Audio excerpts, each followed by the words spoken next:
Olá, tudo bem? Bom ter você por aqui em mais um Nossa Macaé, o nosso podcast em que a gente traz sempre aqui convidados importantes que colaboram com a sociedade macaense, colaboram com aquele trabalho que é desempenhado pelo poder público, mas que às vezes precisa de uma complementação da iniciativa privada, das organizações sociais, das pessoas que querem fazer um pouco além. E eu não poderia deixar de receber nesse podcast a representante de um trabalho tão bacana que acontece em Macaé, que é o trabalho desempenhado pela Escola Centrinho. Eu tenho aqui a Rita Manhães, que é a grande capitã, né, Rita? Podemos chamar a grande capitã desse projeto, né? Na verdade, eu agradeço, Silvio, o convite, né? É um prazer enorme sempre a gente estar pensando, refletindo sobre nossas ações na sociedade, mas, na verdade, é um trabalho coletivo, né? A gente sabe que a gente sozinho não consegue realizar. É uma construção com muitas mãos. A gente tem muito orgulho desse pessoal todo que está com a gente há um longo tempo.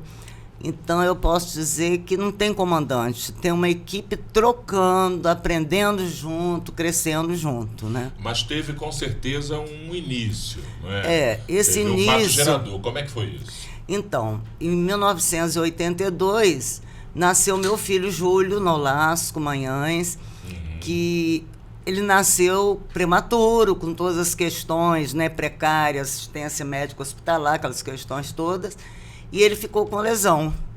E na época eu já dava aula na rede pública, estadual, eu dava aula em faculdade. Você é professora de... História. De História. Eu sou professor de História, já dava aula, estava no movimento social de mulheres, movimento de negros, estava muito envolvida nas lutas, né?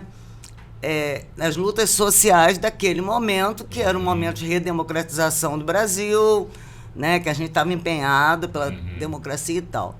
E eu sentia que a escola que a gente tinha, ela é uma escola excludente. Ela foi construída historicamente... Foi estruturada para o não diferente, né? Ela foi construída historicamente para um modelo de aluno, para um aluno de elite, tanto que quando as camadas populares começaram a chegar nessa escola na década de 70, foi um susto horroroso, a classe média caiu fora e contribuiu para a privatização da educação. Aí, onde colocar meu filho, né? Eu sonhava com uma educação que respeitasse o jeito dele ser, que ele pudesse ser quem ele era, que não quisesse impor padrão, nem destruir a autoestima dele. Um menino muito alegre, sorridente, muito curioso. Falei, se a gente leva esse menino para uma escola dessa, ele vai ser destruído como pessoa. E aí, quando ele estava com 6 anos, eu comecei na minha casa, numa salinha lá, com 6 alunos. Juntamos um grupo de mães, coincidentemente no dia 8 de março, Dia Internacional das Mulheres e da Mulher, né? E aí, mães essas que também enfrentavam essa dificuldade, onde colocar nosso filho. E ficava aquela ideia de levar para fisioterapia, fono, aquela visão fragmentada, né? Do atendimento, que não era isso. A gente queria que eles tivessem amigos, que eles trocassem, que eles tivessem acesso ao conhecimento, ao saber, socializasse. E daí a gente começou, na minha casa, e começou uma demanda, né? Rita, que dá aula, Luizinho, está com a escolinha. Aí aquela coisa foi crescendo. A minha irmã veio para Macaé, já tinha uma que começou comigo, veio outra irmã, veio Renata, né? Estava terminando psicologia, veio também. Sandro White estava junto comigo nessa luta. A gente foi juntando esse grupo e alugou um espaço na Rua do Sacramento, na Imbitiba. White, que é fonoaudióloga. Né? Mas Sandra é educadora, né? Sandra é uma maravilha. Ela transgredia todos aqueles modelos. E aí a gente começou essa escola com essa ideia de acolhimento, de respeito, de inclusão, sem diagnóstico, sem rótulos, sem classificações. Nossos alunos, nossos filhos são pessoas humanas, né? Nessa rica diversidade humana, né? O ser humano é um ser diverso, complexo. Não dá para você sair rotulando, classificando, né, as pessoas, negando a ela o direito de ser, né? Então a gente sonhou de construir essa escola, uma escola em que eles fossem felizes.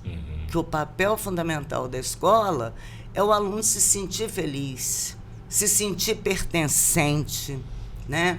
Ele sentir que ele é valorizado, é reconhecido, que ele é ouvido. Você não precisa falar para ser ouvido. Você fala através de um olhar, de um gesto, de uma expressão qualquer, né? Então aí nós começamos a maratona. Aluga, pagando aluguel, aí começa a vir aluno, tudo quanto é canto. Aqueles alunos que não existiam... Apareceram. Ou seja, já no começo foi um boom. Foi. Sabe, a gente fez a inauguração, foi lindo essa inauguração da Rua do Sacramento, e a Lira dos Conspiradores foi pela Rua do Sacramento e inaugurou a escola com a gente. Ontem eu estava fui lá na feijoada. Feijoada de São Jorge. De São Jorge, e estava lembrando a beleza que foi aquilo. Eles foram tocando até na escola, a gente abriu os portões, eles entraram. Então a gente já nasceu também imbuído dessa questão da música, como instrumento de libertação, como instrumento de emancipação. A música liberta, né?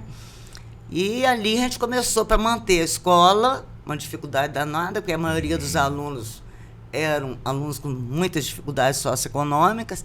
Começamos a fazer showzinhos de amigos, juntava os amigos da Petrobras, que tocavam violão. Uma coisa mais intimista ali, né? Tocava violão e tal. A gente começou a fazer esses shows, foram vários. Ali na Rua do Sacramento mesmo? É onde hoje o Alfa comprou. O Alfa não vai de uma rua a outra, a gente era ali atrás. Lá naquele finalzinho da Sacramento. Da Sacramento. Era a casa de Zé Papo, que era muito conhecido em Macaé. A gente alugou essa casa, que era uma casa que estava muito acabada. Só loucura.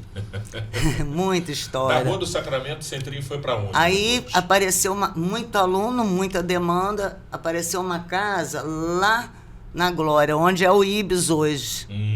Uma casa grande, com um quintal grande, que era do Padre Jesus. Sim. O Padre Jesus era pároco aqui da Igreja Nossa Senhora de Fátima. Aí nós alugamos essa casa e fomos para lá. Uma loucura, porque lá o acesso era difícil, a gente não tinha nenhum transporte, nem transporte público. Isso, aí a gente está falando dos anos 90? 90. Anos 90. Lá também a gente começou a fazer os eventos lá, no quintal do pátio da escola. E dali apareceu uma casa ótima, mais para trás da Glória, perto onde é o Ativo hoje. Uma casa com piscina, e a gente sonha fazer um trabalho de piscina com eles, de água, papapá. Ajeitamos tudo, mudamos para lá. Em janeiro. Quando chega em fevereiro, no carnaval, botaram fogo. Caramba! Assaltaram, botaram fogo, aquelas coisas que a gente tinha conseguido com o maior sacrifício, queimou, foi uma loucura aquilo. Foi mais um ato de criminalidade banal dentre tantos que acontecem nas cidades, ou você acredita que foi um ato deliberado contra o Sem Crime? Não, foi um ato contra a nossa presença que movimentava a área. Aquela área ali era uma área isolada. Poucas residências, né? Muita gente de poder aquisitivo bom. E não, a movimentação ali atrapalhava algumas ações que eles estavam desenvolvendo por ali. Não era interessante esse movimento, chega aluno, sai aluno, entendeu? E aí foi isso. Mas, ao mesmo tempo, a gente renasce, né?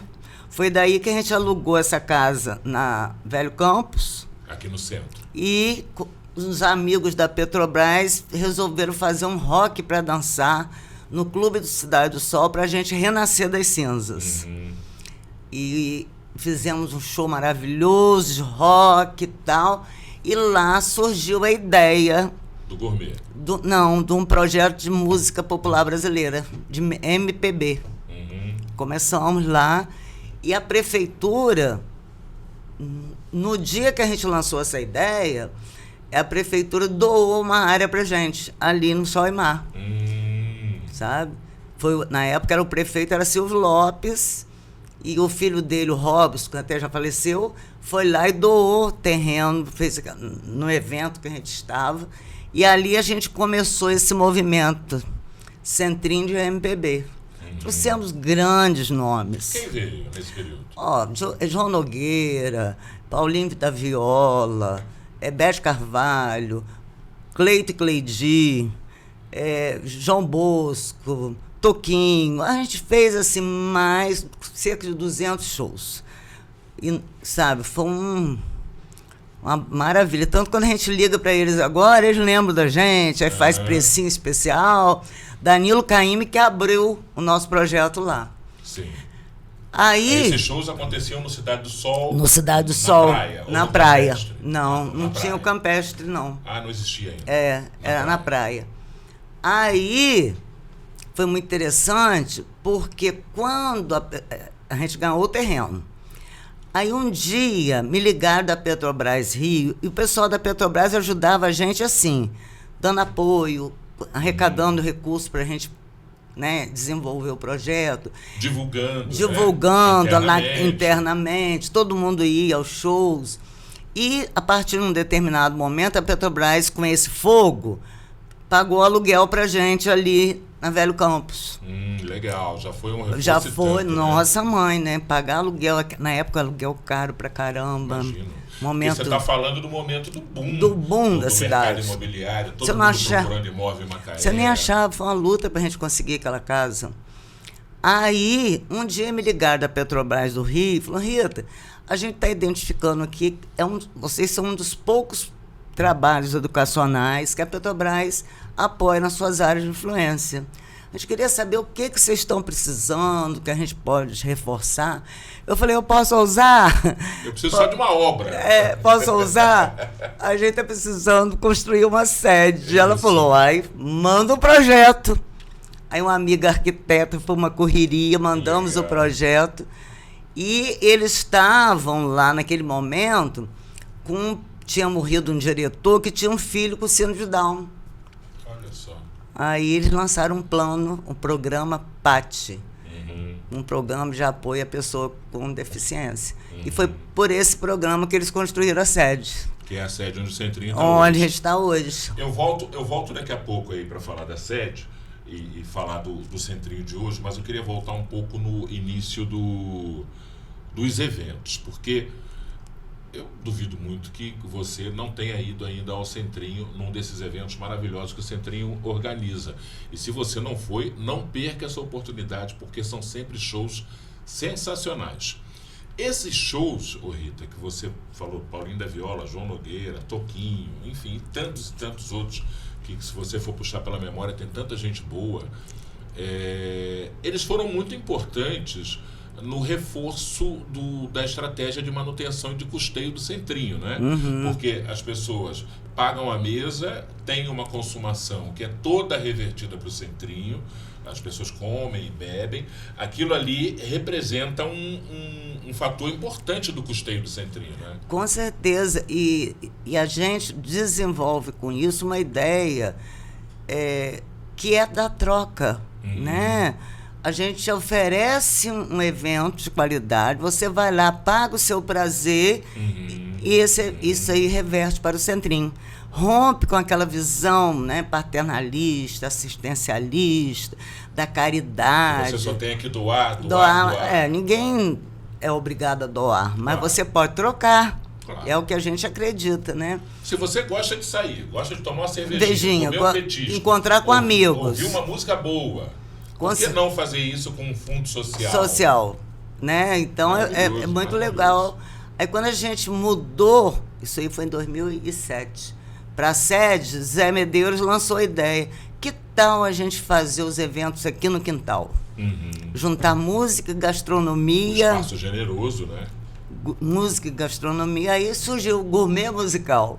Foi até, acho que foi até Zé ou Guilherme, sei lá, alguém falou assim, gourmet musical, que a gente levava sempre alguém da gastronomia, já foram vários, Renato Doilhote, Ricardo Cardoso, faz um prato e a gente faz o show. Foi pegando, né? E aí o povo adora, porque essa ideia do quintal é muito gostoso. Essa ideia da família, do encontro, dos amigos, né? As crianças brincando. As crianças no parquinho, brincando. Então, é um negócio bem legal, bem familiar. E com isso, Silvio, a gente vai construindo aquilo que a gente sonha, né? Porque, na verdade, o que a gente sonha é uma sociedade, e a gente vai fazendo nos microespaços possíveis, que respeite a diversidade, né? Que acolha o outro, incluir é isso, que não rotule, as crianças são marcadas com rótulos, autista, Down, não precisamos disso, elas têm nome, elas têm história, elas têm desejos, sonhos. Essa classificação patologiza a educação. Eu acredito que a classificação é importante lá para o médico, para saber, né? Mas isso que eu ia te perguntar. A classificação, ela é sine qua non para se poder cuidar da criança ambulatorialmente. Fazer um diagnóstico ali. Não é o nosso caso. O espaço educacional é um espaço para desconstruir rótulos. Eu não preciso saber qual é o diagnóstico. O professor, ele não é especialista em deficiência. Ele tem que ser especialista em pessoa humana. Ou seja, o Centrinho não é uma casa de tratamento. Não. É uma casa de acolhimento. De educação. E a educação que liberta. É a educação que emancipa. Uma educação que rompa com os parâmetros sociais, que enquadra, que rotula, que cria modelos, né? De beleza, modelos de normalidade, modelos de sucesso. Esses modelos oprimem as pessoas. Modelos de mulher, o que é ser mãe. Agora estão falando em mães atípicas. Você tem um filho com deficiência, mãe atípica. Pelo amor de Deus, eu jamais vou ser mãe atípica, porque eu sou mãe igual para meus filhos. Meu filho, o meu filho mais velho, ele não merece que eu me classifique como uma mãe atípica, porque eu tenho ele.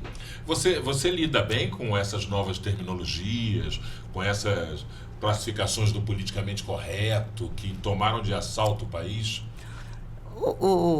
O Silvio, eu acho que as pessoas não podem serem marcadas por estereótipos, representações, mitos. Eu acho que toda pessoa tem o direito de dizer quem ela é. No momento que eu tenho uma série de conceitos sobre você, eu não deixo você dizer quem você é, eu já vou com tudo na cabeça. E aí, qual a questão? Você não tem um Down igual ao outro, como você não tem uma mulher igual a outra, um homem igual a outro. As pessoas são diferentes, graças a Deus, né? E, na verdade, a educação ela vem contribuindo para essa sociedade excludente. No momento que você está rotulando, no momento que você está classificando, né? Você está contribuindo para uma sociedade que não acolhe as pessoas no seu geral. Então, o que a gente acredita é essa educação que emancipa, que liberta. Quem é ele? Fulano. Ele tem o quê? Nada, ele não está doente. Se ele estivesse doente, ele não estava na escola, ele estava no hospital.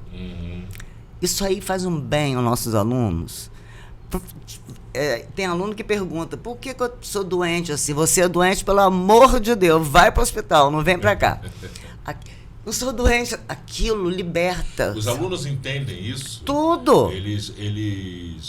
A gente tem uma ideia, a gente que está de fora, tem uma ideia muito equivocada de quem é esse ser humano, esse aluno que demanda essa atenção especial. Vou chamar de atenção especial, porque definitivamente é isso que o Centrinho proporciona. Uma atenção especial, um olhar especial para essas crianças. E a gente fala crianças, mas alguns às vezes têm são jovens, idade, adultos, 20 e poucos anos de idade. Até idoso nós temos lá. Então, a gente que está de fora não conhece, não entende muito bem. Então a pergunta que eu vou fazer é a pergunta de um leigo, como tantos outros têm por aí. Essa criança, esse jovem, ele entende que ele está num lugar diferenciado? Com certeza. Eu não conheço nenhum que não tenha uma inteligência incrível. Aí você tem que desconstruir o que você acha que é inteligente.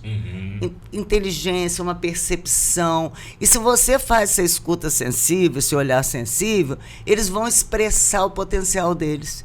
Nós temos artistas, gente que desenha maravilhosa, temos aquele que adora uma leitura, cada um do seu jeito. São pessoas inteligentíssimas, pessoas que têm um olhar sobre o outro, solidárias.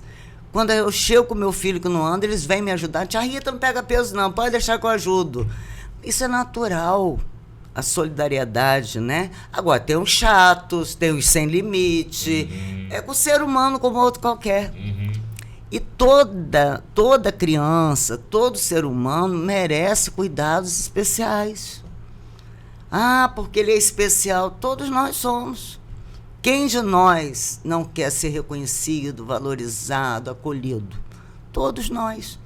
Eles não são diferentes. É isso que a gente quer passar. A nossa grande luta, historicamente, é tirá-los da exclusão e tirá-los dessa ideia de patologização, medicalização, e que eles tenham acesso a uma educação de qualidade, com profissionais competentes, profissionais que acreditam no potencial humano, independente de qualquer coisa. Em que vai mudar a ação do professor se ele souber o que é ser autista? Se cada autista é de um jeito. Ele tem que entender de criança, de jovem, né? De educação, do olhar diferenciado sobre as pessoas. Nesse contexto que você está colocando, a escola ter o profissional ou os profissionais com um treinamento ou uma capacitação específica para lidar com essas pessoas é um ganho? Eu acredito que uma capacitação, porque realmente você, numa turma de 30 alunos, você vai ter um aluno ali mais agitado, ele vai estar deslocado. Então você precisa realmente de alguém que te ajude a acompanhar ali o professor, que possa tirá-lo para fazer uma atividade lá fora, integrá-lo. Um auxiliar. Um auxiliar. Agora, esse auxiliar, ele tem que ter um olhar de educação, ele tem que ter uma capacitação, sim, para saber acolher o outro, né? Na sua diversidade. Ele tem que ter a noção de que aquela pessoa é uma pessoa como outra qualquer, mas que precisa, muitas vezes, limite. Inclusive, ter a capacidade de identificar que precisa dar uma atenção ali. Né? Sem paternalismo, sem superproteção, com compreensão. A gente tem que compreender o outro nas suas múltiplas dimensões. Ah, mas como que a gente faz isso? Aí logo eles... Desculpa. À vontade. Logo eles querem classificar em partes para você ser especialista naquilo ali. Os alunos se transformam tanto. No momento que eles começam a ter amigos, no momento que eles começam a interagir, né? Que eles começam a descobrir o mundo, a descobrir o saber. Né? A gente trabalha muito em cima da proposta do Paulo Freire, que é uma proposta de libertação. A gente trabalha com as correntes filosóficas que buscam a identidade do ser. Esses elementos mudam o comportamento desse aluno? Muita coisa. Eles hoje, você vê, nós tivemos vários alunos participando da Paixão de Cristo, como atores mesmo. Né? Você olhava assim, então essa inclusão não é inclusão que bota em destaque a diferença, mas uma inclusão em que ele participa em condição de igualdade com os outros, inclusive recebendo, né? Isso, sendo economicamente útil. Útil. Né? Então é essa luta que a gente vai travando. É difícil? É uma luta longa, porque a ignorância, ela provoca os preconceitos. Você não conhecer, né? Não é puro que as mulheres, né, todo investimento em destruir a autoestima das mulheres para elas se submeterem. Esse é um modelo patriarcal, um modelo racista que nega a identidade da negritude, né? E a pessoa com deficiência, porque ela é reduzida à deficiência, parece que ela não é nada mais que aquilo. Já existiram propostas aqui no Brasil, no campo da educação, que falava na possibilidade de criar turmas especiais, eu vou colocar aspas nessa frase, por favor, turmas especiais para crianças especiais, segundo a qual as crianças não deveriam interagir entre si, as que demandam uma atenção e as que possivelmente não demandam, né? Como é que você vê, como é que você recebia essas ideias como educadora? Então, na década de 50, 60, era esse modelo que tinha nas escolas. Você tinha nas escolas classes especiais, que eles ficavam separados dos outros, o recreio era separado, o professor, na maior parte das vezes, sem generalizar, claro, era aquele que mais comprometido, né? Então era o resto para eles. Esse tipo de classe especial nada contribuía para o crescimento daquele ser humano, né? E foi difícil porque eles se sentiam, porque eles sabem. Muitas vezes nós... Na verdade parecia que faziam isso para que essas crianças não atrapalhassem o andamento das outras ditas normais. Ditas normais, né? Exatamente. Era só para não atrapalhar o andamento daquelas. Para não assustar os ditos normais, entendeu? Ai, meu filho vai ficar traumatizado em ver essas coisas que não tem mais sentido. A gente está nessa luta mesmo. Você acompanhou a luta antimanicomial também, né, no Brasil? Com certeza. Que foi uma bandeira da Nízia Silveira. Nízia Silveira é uma grande inspiradora nossa. Ela usa a arte como instrumento de libertação. Nós trabalhamos muito com arte lá no Centrinho, porque a arte, ela provoca, né? Porque a gente trabalha todas as dimensões. Nós, seres humanos, temos um corpo, que a gente tem que trabalhar esse corpo. Nós temos a cognição, que é a capacidade de aprender, de trocar, de assimilar. Mas nós temos emoção, sentimentos. Então, você tem que trabalhar essa dimensão do sentimento. A música, a pintura, né? A escultura. Essa arte geral, ela contribui muito para esse emocional, para você se encontrar com você mesmo, para você se descobrir. Isso que é empoderamento. É você criar a sua identidade, saber quem é você, e no momento que você se descobre o seu valor, ninguém vai te explorar, ninguém vai te oprimir. Isso que a gente chama de uma educação libertadora, né? Que liberta o ser. Não uma educação que vai oprimir, que vai negar, que não vai permitir que você construa essa identidade. E tem a questão da espiritualidade, que não passa por religião. A espiritualidade é você descobrir um sentido para a sua existência. Então, quando eles descobrem quem é ele, a sua importância, como que ele tem valor, ele tem um propósito para existir. Ele descobre que ajudar o outro é muito legal, que trocar com o outro, trocar material, eles vão construindo os propósitos possíveis. Aí você também trabalha essa dimensão da espiritualidade. As pessoas estão muito sem rumo. A gente está vendo uma sociedade que a violência, as pessoas estão, né, se violentando o tempo inteiro. E as pessoas que violentam também são vítimas dessa negação de identidade, né? As pessoas não se encontraram na sua essência. Estão só reproduzindo o modelo. Reproduzindo o modelo que está aí. E a educação, eu acredito, Silvio, que a educação ela tem um papel revolucionário. Ela pode ser um instrumento de libertação ou ela pode ser um instrumento de opressão. Tá? Pode ser um instrumento de opressão também. Também. Né? Principalmente quando ela não é libertadora. Quando ela não é libertadora, quando ela reproduz o modelo social excludente que nós temos aí. Quando ela reproduz aqueles valores individualistas, competitivos, né, que predominam no contexto social. Quando você traz para ela em que você vai dizer que a pessoa vale pelo que tem, não pelo que é. Isso é muito triste. Se você não tiver, você não é. Né? Então a violência nasce muito disso. É muito sério.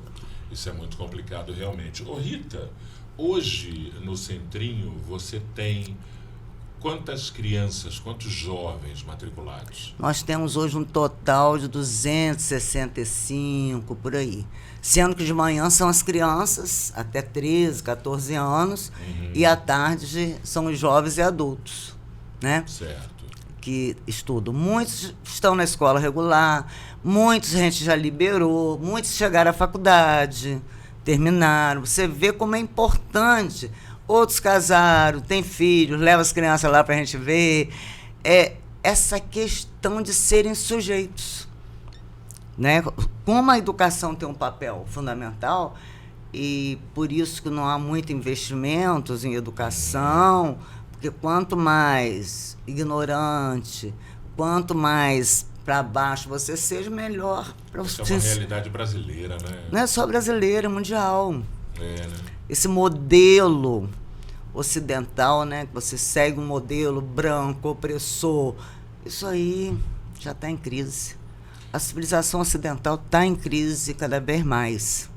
Tem que surgir um novo disso. Mas a gente vai mudar o mundo? Não. Mas a gente pode fazer o que Foucault chama de revoluções moleculares. Podia começar parando com a cultura da guerra, não é? Com a cultura da paz. Dos conflitos internacionais. Mas como que você cria essa cultura da paz? No dia a dia, né? Porque nós não vamos parar com a guerra lá. Não vamos conseguir lá. Mas a gente pode construir ambientes de paz em cada canto que a gente tiver. Na nossa família, na escola, na relação com os amigos. Então, eu acredito nessa revolução molecular, porque tudo está interligado. A gente está na natureza, né? A gente é a natureza, a gente não está, a gente é a natureza. A gente é energia. Se eu emito uma energia do bem, do amor, da solidariedade, essa energia ela vai irradiando. Ela tem força, né, de emanação para outros cantos do planeta. Então, eu acho que cada um no seu cantinho, se construir uma outra cultura, desconstruir essa cultura opressora, a gente aos pouquinhos vai se libertando. E todo dia praticar isso também. Todo dia. Porque é prática diária, não é só discurso, não é só não. uma ideia. É preciso praticar. É uma existência. É preciso praticar, porque eu acho que toda essa relação conflituosa que o ser humano tem uns com os outros, nações com nações, começa muito ali no cruzamento do trânsito, quando você escolhe xingar ou ter paciência, quando você escolhe ser hostil com o outro ou ser condescendente, quando você escolhe parar, atravessar a rua para arrumar uma briga, ou quando você escolhe ir embora e seguir o seu caminho. Agora, e isso só escala. Isso é escala. Isso é só Agora, escala. por que esse espírito agressivo está tão impregnado nas pessoas, está na defensiva? Você só ataca quando se sente ameaçado. Nós somos animais. Por que essas pessoas estão tão ameaçadas? Porque elas não descobriram a importância, o valor delas. Elas vivem na defensiva, né? Aí a pessoa na defensiva, ela parte para o ataque. Todo mundo está contra ela. Todo mundo quer guerra com ela, a cabeça, né? Porque ela não entendeu ainda o sentido dela nesse mundo. A hora que ela descobrir esse sentido, né, e a educação não contribui para isso, porque ela estabelece a competição. Eu sou melhor que você, você é melhor que eu. Aí você quer provar que você é melhor, que você dirige melhor. Não vem para cima de mim, não, que eu tenho um carro melhor. Entendeu? Isso é muito triste. É uma arrogância. Uma arrogância. Para quê? Do ser humano. Nos dias atuais. Agora, isso é cultural. E a mudança cultural é um longo processo, mas a gente não desiste. A gente chega lá. A gente chega lá, vai conseguir. E é emancipador, né? Aí, quando a gente compreende, eu fico vendo as mulheres, elas são negadas como ser. Elas têm que ser mãe perfeita, mulher perfeita, que não existe, né? Por outro lado, ela tem que sofrer a violência ela sofre a violência de um homem também que não sabe quem ele é. Que também está no complexado. Porque tem um modelo de um homem bem-sucedido, se ele não for, né? Vítima de um modelo, de um jeito de ser, né? De que ser. Ele tem que ser. Tem que, entendeu? É muito doido. É né? doido. Aí você vai tentar. E por que essas mulheres se submetem, apanhando, essa violência absurda que a gente vê toda hora? Porque ela acha que ela merece aquilo. Ela não é ninguém, né? Na concepção dela. Eu conheço mulheres muito bem-sucedidas financeiramente, independentes, e que se submetem a toda forma de violência. E repetem esse ciclo, né? Porque o emocional é a chamada dependência emocional. O emocional dela não foi trabalhado, ela não sabe quem é ela, o valor dela, não sabe. É tudo muito louco. Muito louco. Muito louco. Mas é importante de reflexão. Tem um grupo de psicólogas americanas que resolveram fazer um estudo, porque a violência não é só com a mulher que vive a exclusão social. A violência também pega as mulheres bem-sucedidas, que têm profissões, nível superior, papapá. Eles queriam entender por que essa mulher tem tanta culpa de ser bem-sucedida, de ganhar dinheiro. Por quê? Porque elas começaram a fazer uma pesquisa com ela, elas têm culpa de gastar. Acham que o dinheiro delas, elas não merecem aquilo. E aí eles foram fazer toda uma análise e chegaram à conclusão que isso está no nosso inconsciente, porque a primeira profissão remunerada foi a prostituição na história. Então ela traz no inconsciente aquela culpa.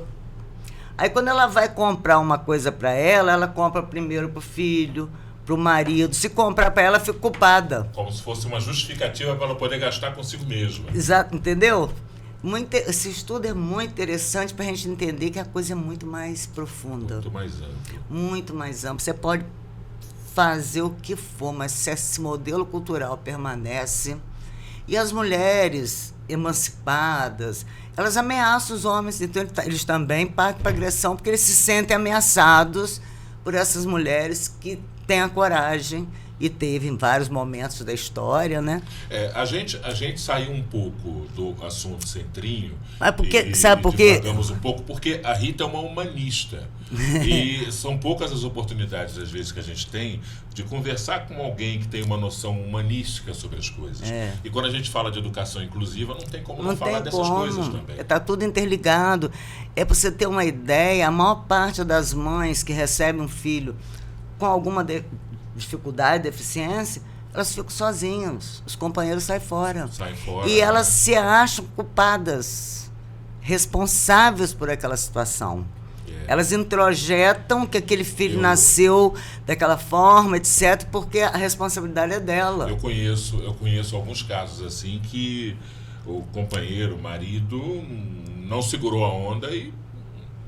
Não, lá no centro tem um percentual bem alto. Botou o pé na estrada e largou a mulher lá com o filho demandando atenção, demandando ajuda financeira. E aí elas ficam impossibilitadas, muitas vezes, de trabalhar, porque não tem quem deixar, né? É um negócio complexo. Aí você vê a questão da mulher. Por isso que eu entrei nessa questão, porque são as mulheres com deficiência, são as mulheres mães. Essas mulheres, elas passam a se negar como mulher porque a vida dela passou a ser, né? Tratar exclusivamente, dedicar o seu tempo quase que total. Elas se negam àquela criança ali. Então, as situações são muito mais complexas do que a gente imagina. Mas a gente avançou muito, né? Eu sou professora já há mais de 50 anos, a gente está na militância há mais de 50 anos, várias frentes. Claro que nós avançamos, né? Eu ontem mesmo fiquei emocionada de ver Ivânia na presidência da Lira. Ivânia Ribeiro, a primeira... dos conspiradores. A Lira, né, esteve envolvida em todo o movimento abolicionista, e agora uma mulher negra, primeira mulher a assumir a presidência da Lira e negra. Isso dá um orgulho, porque foram lutas que a gente vem travando há anos. Parece bobagem, Ivânia... Não, Isso tem uma dimensão muito Isso maior. tem uma simbologia muito grande. Muito importante. Muito grande. É de arrepiar, né? Então são essas coisas que a gente vai conquistando, entendeu? Porque, na verdade, a nossa luta é inclusão, é uma educação inclusiva. Mas não é só para pessoa com deficiência. A inclusão envolve aquele negro que está com a autoestima baixíssima, envolve aquela criança que passa fome lá e chega louca de fome, aí você tem que dar um banho, Então, é um negócio muito mais complexo, né? Que a gente tem que entender. Que não é você... porque eu trabalho com a com deficiência. Nem isso, não. A deficiência é o mínimo. Diante do que a gente vê, a condição de deficiência é o mínimo perto do restante da vida que eles levam. Tudo envolvido naquilo ali, né? Naquela vida. A gente, falando aqui do Centrinho, desse trabalho bacana, trabalho maravilhoso aí de 40 anos, mais de 40, né? 35, o Centrinho. O Centrinho, desde lá da sua casa. Desde a minha casa. 35 anos. Meu filho está com 41. Eu estava fazendo a conta a partir do nascimento dele. Né? 1982, daria 42 anos agora. Ele vai fazer 42 então, em outubro.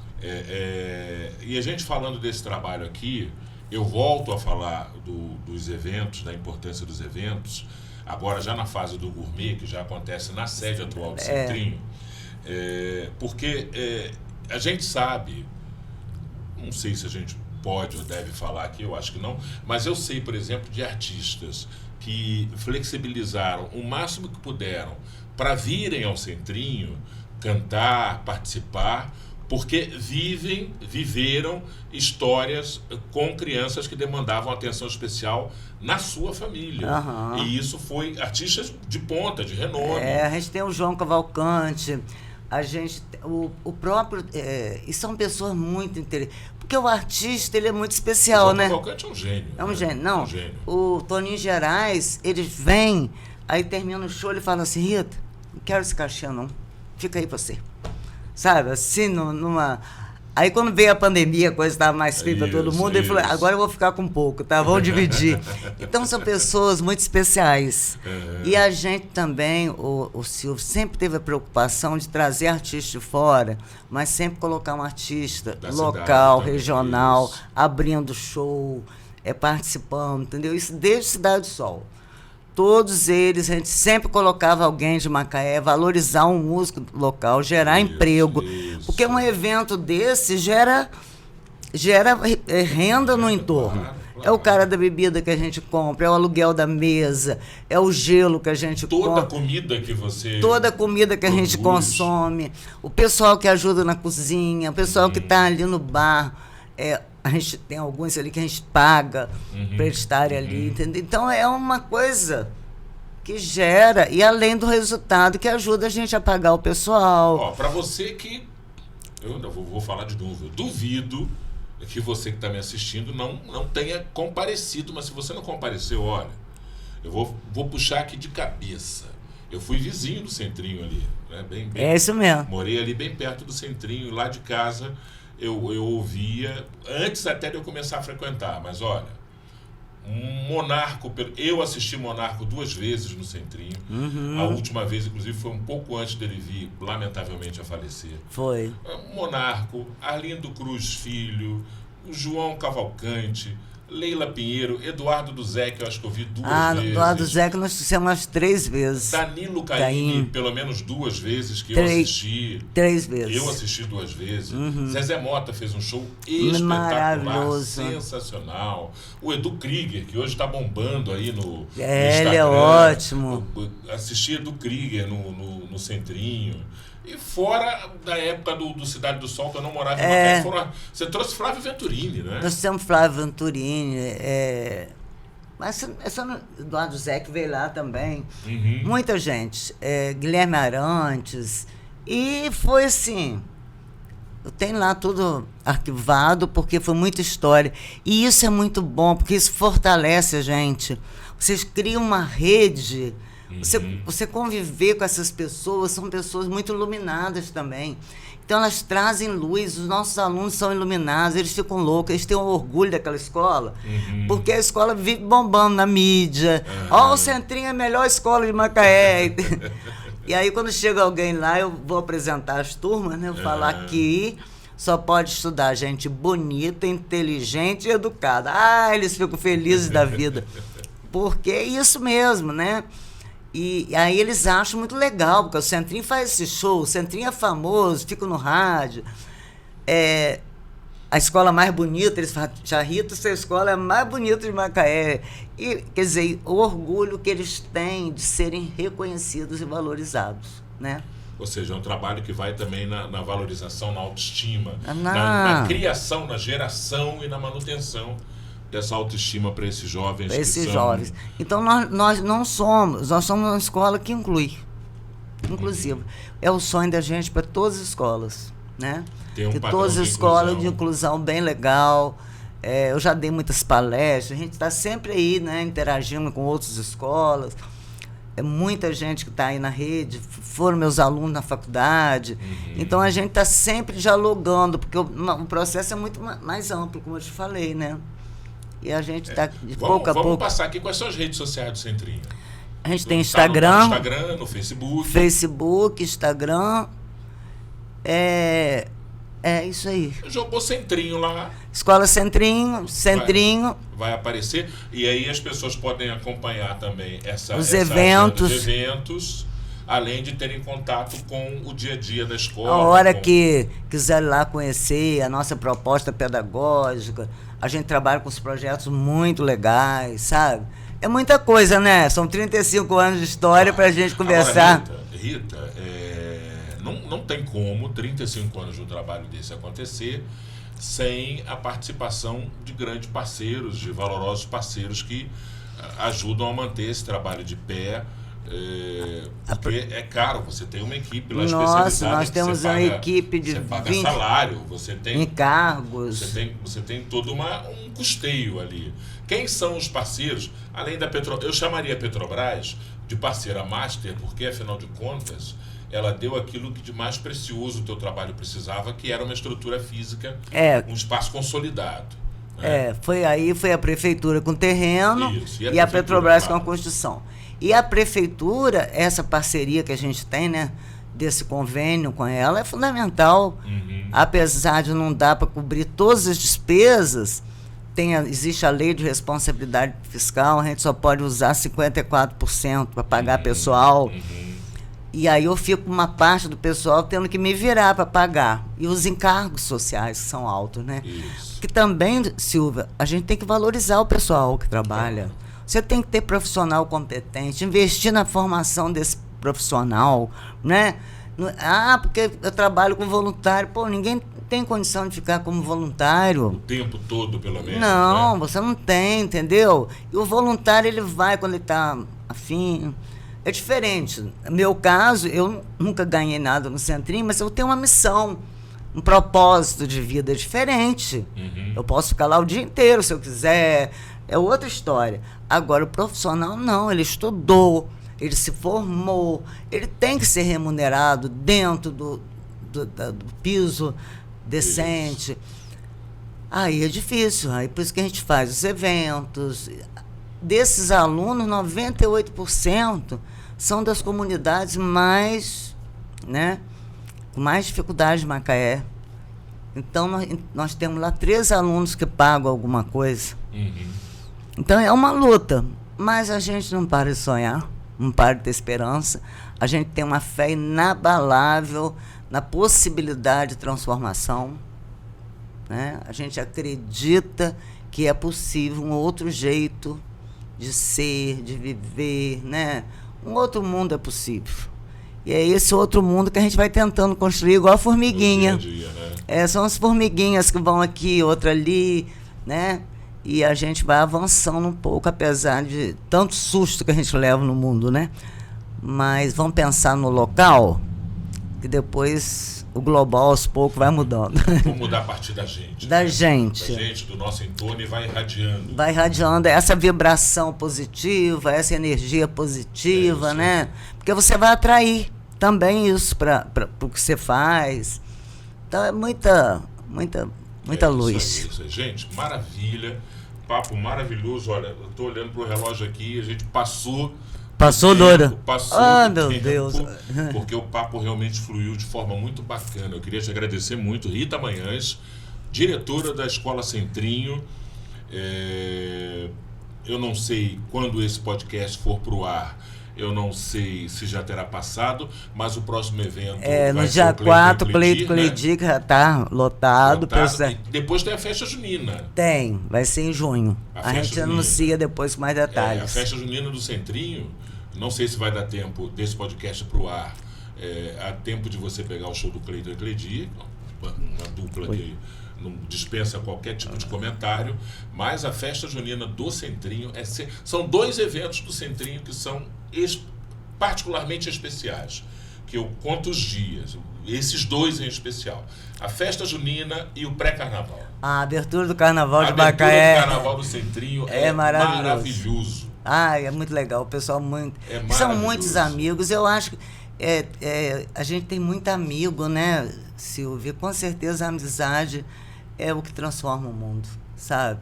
Você ter amigos, você partilhar, é uma benção. Eu aprendi com meu pai, ele sempre diz, a única coisa que a gente leva dessa vida são os amigos que a gente constrói. E a maior prova que eu vejo disso é que nas ocasiões em que eu vou ao Centrinho, quando eu comecei aí eu percebia isso, eu via uma mesa com um papel lá escrito um nome, uma mesa reservada, e passava o evento todo aquela mesa vazia. E um dia eu tive a curiosidade de perguntar ao pessoal, gente, mas toda vez que eu venho aqui, eu vejo algumas mesas vazias, mas está lá escrito reservado e um nome de quem reservou. E a pessoa me falou assim, muita gente que não pode vir e sabe que não vai poder por questões diversas, mesmo assim reserva e paga a reserva para colaborar. Muito amigo. E aí oferta para alguém ir no lugar dela. Às vezes a pessoa não vai. Ou simplesmente não vai, mas faz como quase uma devoção, eu diria. Uhum. Isso é muito bacana. Muito. Isso é muito bacana. Rita, querido, parabéns por esse trabalho. Muito obrigada, né, por esse convite, para estar aqui com você, batendo esse papo. E acho que é assim que a gente vai transformando as coisas. E eu fico muito feliz de dar essa contribuição, da gente estar contribuindo coletivamente para um mundo melhor e, sobretudo, a gente está retribuindo essa cidade que é tão acolhedora. Eu estou em Macaé há uns 44 anos e a gente poder contribuir. Eu fui muito bem acolhida, recebida, muitos amigos nessa cidade. E eu acho que é isso, a nossa missão é essa, de contribuir para criar uma cidade melhor, mais justa, mais inclusiva. E nós estamos aí na luta, acreditando, né? Essa foi Rita Manhães, professora, diretora do Centrinho, da Escola Centrinho, que faz esse trabalho sensacional em Macaé. Te convido a conhecer. E nós temos um encontro marcado em breve em mais um Nossa Macaé, o nosso podcast aqui na TV Câmara. Fique com a gente, hein? Um abraço.